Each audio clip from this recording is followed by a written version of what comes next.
तुम्ही 6 वर्षापूर्वी या ठिकाणी SRT टेक्नॉलॉजी सुरू केली, तर काय तुमच्या डोक्यामध्ये होतं की कशासाठी सुरू करायचं, असं काय उद्देश होता तुमचा? ते उद्देश असा होता की उत्पादन खर्च आपल्याला कमी करायचा होता, कारण खूप कर्ज झालं होतं.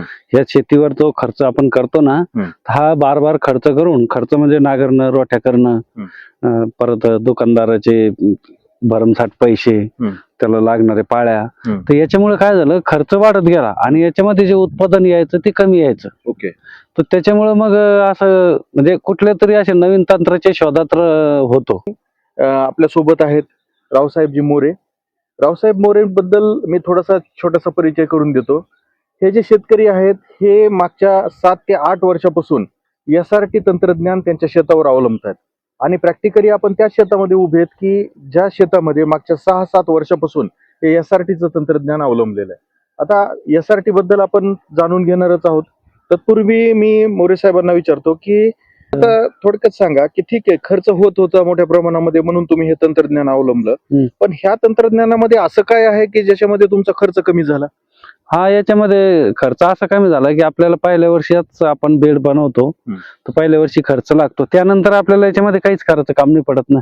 आता हे जे तुम्हाला दिसतं नाही असंच राहू द्यायचं. आता जर तुम्ही पारंपरिक मध्ये गेले तर तिकडून ते नागाट वगैरे करणं, त्याला रोट्या करणं. एप्रिल महिना चालू आहे, शेतकऱ्यांनी नांगरट सुरू केली, तुम्ही इथं काहीच केलं आपल्याला काही करायची गरजच नाही. मग आता तुम्ही याच्यामध्ये नांगरट करणार आहात का? नाही, याच्यात काय असेल नांगरट करायची. हे टेक्नॉलॉजी काय हे थोडंसं सांगा. ही जी टेक्नॉलॉजी ना, हिचं नाव आहे SRT.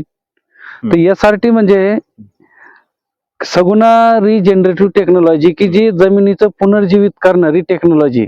जमीन पुनर्जीवित करते. याच्यामध्ये काय होतं की आपण एक 4.5 फुटाचा बेड बनवतो.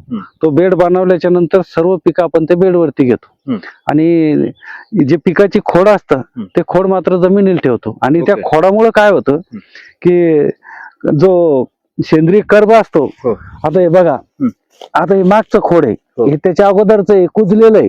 अजून त्याच्या अगोदरचे असतील काही, हे त्याच्या अगोदरच हे पण कुजलं आणि हे आताच समजा हे जे चालू आहे ना आताच. पण हे म्हणजे हे जे 2 पिवळे दिसत आहेत हे खोड, हे खोड आहेत, हे या वर्षीचे खोड आहेत. हे या वर्षीचे. आणि हे खोड कधीचे आहेत? हे 2 खोड हे खरीप मागच्या वर्षीचे. खरीप मधले नाही ना, खरीप मधले ते उंच उंच दिसतात का? हे जे उंच हे जे दिसत ना, हे खरीप मधले. हा, आणि हे 2 खोड कधीचे? हे त्याच्या अगोदरचे, म्हणजे गेल्या वर्षाचे, गेल्या वर्षातल्या रब्बी मधले आणि हे गेल्या वर्षीच्या खरीप मधले. असे तुम्हाला इथं म्हणजे हे गेल्या वर्षीचे खरीप मधलं. हे अगोदरचे तुम्हाला समजा 5-6 वर्षाच्या अगोदरचे. तर याच्यामुळे काय होतं की आपला जमिनीचा सेंद्रिय कर्ब पण वाढतो. आता हे जे हा बायोमास इथं जे आपण कुजावला ना, याच्यामुळे आपल्याला हे खोड इथंच ठेवायचं.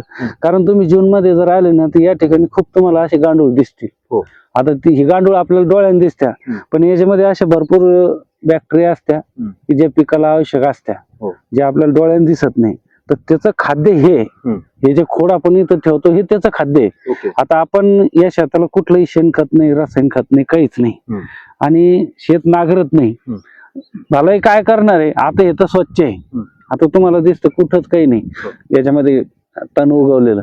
जर बारिश मध्ये तण उगवलं तर आपण डायरेक्ट टोकनी करून तणावर तणनाशक मारतो. बरोबर. आता आपण बघूया की याच्यामध्ये पहा की मी तुम्हाला दाखवणार आहे की या सद्यस्थितीमध्ये याच्यामध्ये टेक्नॉलॉजी काय केलेली आहे. आता याच्यामध्ये तुम्ही पहा की हे 2 वळी आहेत, ही मकाची 2 वळी आहेत आणि ही मकाची 2 वळ आहे. आणि ही जी ओळ आहे सध्या मी ज्याच्यामध्ये उभा आहे, हा फरो आहे, ज्याला आपण म्हणतो सरी. ओके. आणि हा जो मधला भाग आहे, हा उंच भाग आहे, हा वरंब आहे. आणि 2 सरी मधलं अंतर जर आपण पाहिलं की इथून ते पार इथपर्यंत अंतर जे आहे, ह्या दोन्ही सरी मधलं अंतर आहे 4.5 फुटाचं. आणि हे 4.5 फुटाचे जे बेड आहेत, हे तुम्ही कोणत्या वर्षी पाडलेले? हे 2020 ला. 2020 ला, म्हणजे आज 2026 आहे. 6 वर्षापूर्वी हे बेड पाडले होते. आणि आजही पाहू शकता की हे बेड आणखी तितकेसे वाईट नाही आहेत. आणखी तुम्हाला दिसतंय की या ठिकाणी बेड होते म्हणून. आता याच्यामध्ये तुम्ही पहा की सद्यस्थितीमध्ये ही जी मका आहे, ही मका रबीची मका आहे, हार्वेस्टिंग झालेली आहे. ही 2 ओळीमध्ये पेरली होती. आणि ही पेरणी करत असताना या टेक्नॉलॉजीचं जे क्रक्स आहे, ते क्रक्स असं आहे की जी सोईंग करायची, पेरणी करायची, ही डिबलिंग मेथडनं करायची. याच्यामध्ये लक्षात घ्या की फक्त प्रायमरी टिलेज आणि सेकंडरी टिलेज ऑपरेशन्स याच्यामध्ये टोटली एक्सक्लूड केलेले आहेत. हे मिनिमम टिलेजचा एक्स्ट्रीम फॉर्म आहे, ज्याला आपण 0 टिलेज म्हणतो. आणि खऱ्या अर्थानं सगुणा रिजेनरेटिव्ह टेक्नॉलॉजी जी आहे, जी भटसावळे साहेबांनी त्यांनी याच्यामध्ये थोडंसं मॉडिफिकेशन करून त्यांनी जी इम्प्लिमेंट करणं चालू केलेलं आहे, त्या तंत्रज्ञानाचा क्रक्सच असा आहे की प्रायमरी टिलेज आणि सेकंडरी टिलेज हे कम्प्लिटली एक्सक्लूड करणं. तर हा पहिला मुद्दा आहे यासाठी टेक्नॉलॉजीचा, की याच्यामध्ये प्रायमरी टिलेज आणि सेकंडरी टिलेज ऑपरेशन हे पूर्णपणे याच्यामध्ये कमी केलेले आहेत आणि त्याच्यातूनच शेतकऱ्याला साधारणतः 10 ते 12 हजार रुपये प्रति एकरची बचत दर सीझनला होत आहे. आता माझा दुसरा प्रश्न आहे याच्यामध्ये, की ज्यावेळेस आपण पेरणी करतोय तर तुम्ही सांगितलं की आपण डिबलरच्या साह्यानं पेरणी करतोय. पेरणी झाल्यानंतरच कशा पद्धतीनं तुम्ही नियोजन करता, की जसं की आता तण येतात, पेरणी केली आहे तुम्ही, जमिनीला भुसभुशीत केलं नाही, तर ह्या भुसभुशीत होण्याचा नांगरट न केल्यामुळं, जसं आपण म्हणतो नांगरट ही केली पाहिजे दर 2-3 वर्षाला तरी ऍटलिस्ट, ज्याच्यामुळे जमीन भुसभुशीत राहते. तर तुमची जमीन ही भुसभुशीत कशी काय व्हायला लागली? भुसभुशीत म्हणजे आपल्या जमिनीत नांगरट जरी आपण करत नसलो, पण आपण माणसं कामाला लावून दिले, याच्यामधले जे जीवजंतू आहे ते कंटिन्यू मेहनत करत राहतात. बरोबर. कारण जर गांडुळासारखे बघितलं आपण तर ते एका बिळात आला की परत त्या बिळातून तो जात नाही. आणि खायला काय देता तुम्ही? खायला आपण वेगळं काही देत नाही, पण आपण हे जे मागच्या पिकाचे अवशेष ठेवले हेच त्याचं खाद्य आहे. बरोबर. हे त्याचं खाद्य असल्यामुळं तो खालीवर चालू राहतो आणि मेहनत चालू राहते. हे जे तुम्हाला असं स्पंज करणार दिसतं ना, त्याचं कारणच ते की ते मेहनत करत राहते. बरोबर आहे. आता फिजिकली आपण पाहूया की ही जमीन जी आहे, ही जमीन तुम्ही पहा, आता मी हे बेअर हँड्स मी उकरतोय, आता तुम्ही पहा ही जमीन अलगदपणे उकरायला लागलेली, म्हणजे उन्हाळा एवढा सीझन असून सुद्धा ही जमीन भुसभुशीत दिसते. या ठिकाणी तुम्ही पहा बायोमास रिच आहे. मातीची कणरचना पण बघा ना, कणरचना सुद्धा खूप चांगली आहे. याच्यामध्ये पहा की पोरोसिटी बऱ्यापैकी दिसते. आता याचं खरंच फिजिकल परीक्षण करणार आहेत. आता आज मी हे सॅम्पल घेऊन जाणार आहे, याची मी बल्क डेन्सिटी काढणार आहे आणि दुसरं मी याच्यामध्ये महत्वाचं काम करणार आहे, याचा ऑर्गॅनिक कार्बन कंटेंट सुद्धा आपण काढणार आहेत. कारण आपल्याला पाहायचंय आज आपल्याला ही टेक्नॉलॉजी डिकोड करायची की खरोखरच या टेक्नॉलॉजीमुळे शेतकऱ्याचा खरोखरच फायदा झालाय का, जमीन भुसभुशीत झाली आहे का, ऑर्गॅनिक कार्बन कंटेंट वाढलंय का. आता जसं त्यांनी सांगितलं की जमीन भुसभुशीत व्हायला लागली आहे, जमीन भुसभुशीत होण्याचं कारण त्यांनी सांगितलं की आम्ही खोड ह्या जमिनीला देतोय आणि अत्यंत उत्कृष्ट काम ते करत आहेत. खरंच आहे की हे जे जमिनीमध्ये जे मायक्रोफ्लोरा मायक्रोफोना असतो, जे मायक्रो ऑर्गॅनिझम असतात, गांडूळ असतात, त्या प्रत्येक वेळेस त्यांना जगण्यासाठी काहीतरी ऑर्गॅनिक मॅटर लागणार आहे आणि हे ऑर्गॅनिक मॅटर तुम्ही पाहू शकता. त्यांनी आपल्याला 3-4 खोड दाखवले होते. आता हे पहा, हे साधारणतः 2 वर्षापूर्वीचं खोड आहे, अत्यंत कुजून भुगा. हे बघा मी हाताने भुगा करून टाकलं, म्हणजे तुम्ही पाहू शकता की हे खोड अत्यंत डिसइंटिग्रेट झालेलं आहे आणि डिसइंटिग्रेट झाल्यानंतर ह्याच्यामध्ये जे काही न्यूट्रिएंट्स होते, आणि जसं आपण पाहतो मक्काचा स्टॉक जरी असेल तरी मक्काच्या स्टॉकचं जर आपण अनालिसिस पाहिलं तर साधारणतः 1% नायट्रोजन असतो, 0.5% ह्याच्यामध्ये फॉस्फरसची लेवल असते आणि पोटॅशची लेवल जवळपास 3% पर्यंत ह्याच्यात पोटॅशची लेवल असते. आणि हेच कारण आहे की हे जे खाली याच्या मुळा आहेत ह्या कुजतात आणि ह्या कुजल्यानंतर ह्याच्या ज्या मुळा आहेत त्या बरो क्रिएट करतात आणि त्या बरो म्हणजेच या ठिकाणी जमिनीची भुसभुशीतपणा वाढतो आणि ही जमीन अत्यंत भुसभुशीत राहते.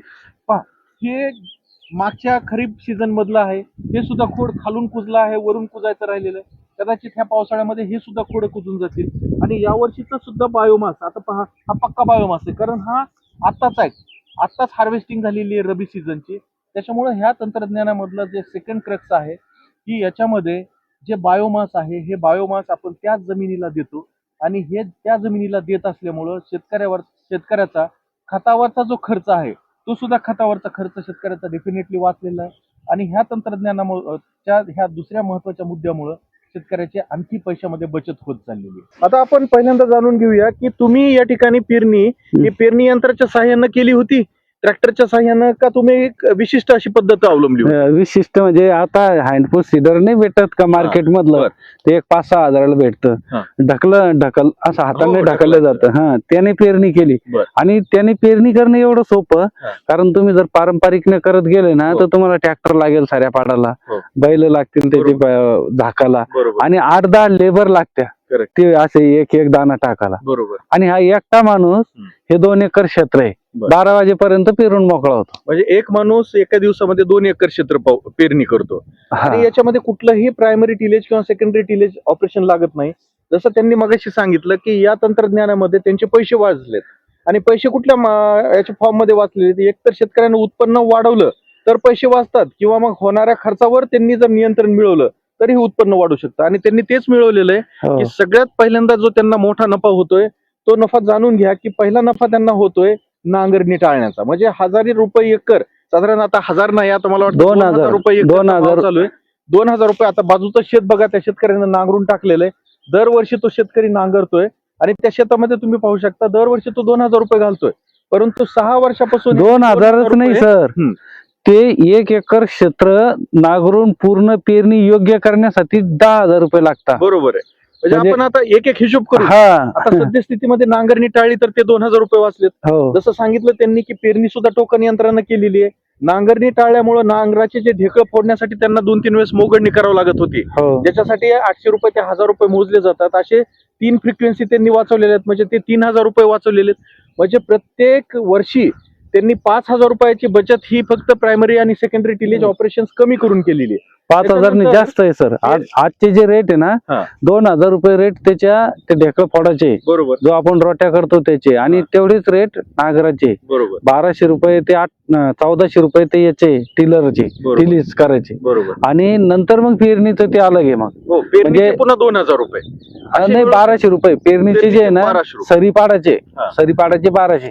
त्यानंतर जो लेबर राहतो तो मग त्याच्या मनावर राहतं ते काय तर. बरोबर. पण साधारण 10,000पेक्षा जास्त या- खर्च तुमचा वाचलेला आहे प्रत्येक हा, सीझनला. प्रत्येक सीझनला. तर बरोबर. तो जरी 10,000 तो पूर्ण खर्च झाला, पण याच्यामध्ये मी 1000-1200 रुपये आपण याचे लावू, तणनाशक घेऊ 200-300 रुपयाचं, बरोबर. आणि 200-300 रुपये ते लेबरची मजुरी लावू. नाही, आपण त्याच्यावर बोलणार आहेत. आता